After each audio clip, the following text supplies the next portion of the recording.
Hello friends, welcome back to my YouTube channel. Friends, in this video, I will show you how to edit your profile name on takealot.com.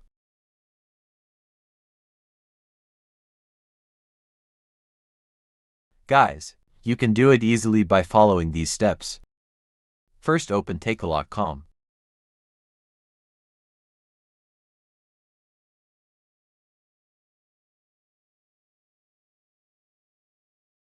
Then you can see there many options. Click on Account option at down right corner. Then you can see there many options. Click on Account Settings. Then click on Personal Details.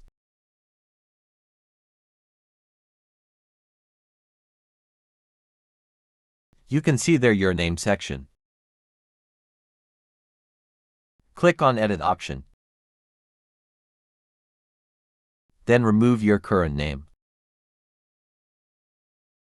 Then add your name which you want to upload on.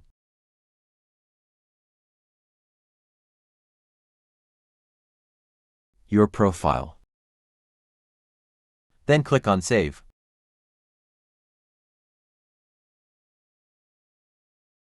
Finally guys, in this way you can easily change your name on takealot.com.